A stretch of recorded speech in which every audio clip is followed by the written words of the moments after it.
Okay, this is how to do basic dimensioning for a floor plan. And just to point out, first of all, I'm using our NASCO title block, which has all the layers. And we're going to, for right now, let's keep the wall layers on because we want that on, but we're going to turn off windows and interior, poche, text, and leave the concrete on. And I'm going to go to the dimension layer so it shows up here. So when I do my dimensions, they're actually on the dimension layer. Now, the reason why I turned everything off is so the dimensioning cursor is not grabbing onto those other things. We just want to dimension walls, and so we're going to have walls. The other thing I just noticed here, oh, that's okay. So this drawing is from a student drawing, so it may have some issues with the walls. I'll just put that disclaimer in there right now. In fact, there should be a line that goes right here, and I'll fix that for now because that was bothering me. So I'm going to go ahead and start dimensioning. Now, the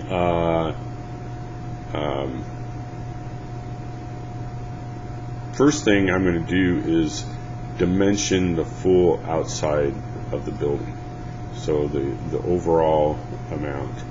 And so what we do is we go up here to dimension, okay, and we should have our snap on, so it snaps to the wall, and I pull that up like that, and we just want to make sure it's not on any of our actual wall drawing or concrete. That's why I pulled that over here. And now I'm just going to do the full outside here, and we'll adjust how far these go out from the wall once in another video for best practices. And I'm going to, being the overall wall is like that didn't work, so I'm going to try the linear dimension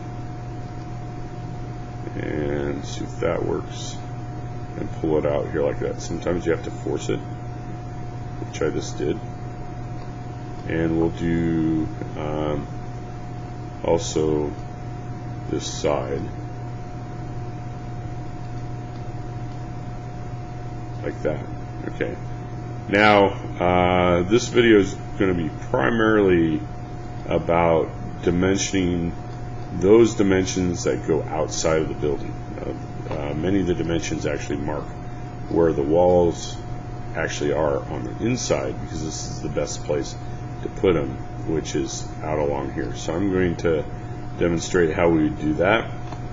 One thing that you really want to try to do in doing dimensions is maintaining consistency on what side of the wall you're going to. Okay, then I'm going from outside here to outside here. What I'm going to do is go from here to there and pull that off. Okay, I'm going to go ahead and use the linear dimension just to keep everything straight, and I'm snapping to right there. Got to pull it off. There should be continue. There used to be. Probably if I go up to annotate and do dimension, we have continue right here. So I'm going to keep going like this, and I'm going to pull out and snap, hit continue, and then it will just keep snapping to the next one. Now I just made a mistake there, so I'm going to hit escape, pull it off so I can maintain that consistency. And actually I messed this up too, so I'm going to pull that up to there. This will come into our best practices. So it's just like that. So we're going to the same, basically the same side of the wall. And then I'll hit continue, so it just started once again where I left off.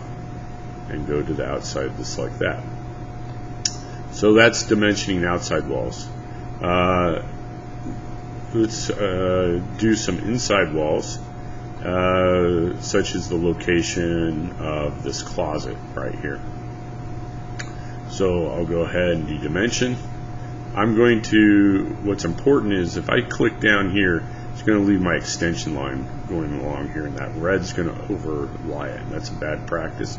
So I'm going to come over here and do this one, and I need to force it to be linear, just like that, and I'll hit continue, and I can snap it right there.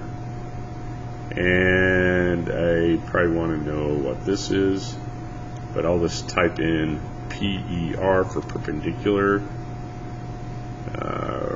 right there, and then hit escape. Now this is what I was talking about. We don't want the dimensioning line to override the wall at all. So what I'm going to do is click on this one, pull the snap hopefully to right here. I'm going to hit function 3 so it's not snapping, and I'm going to type NEA, NEA for near,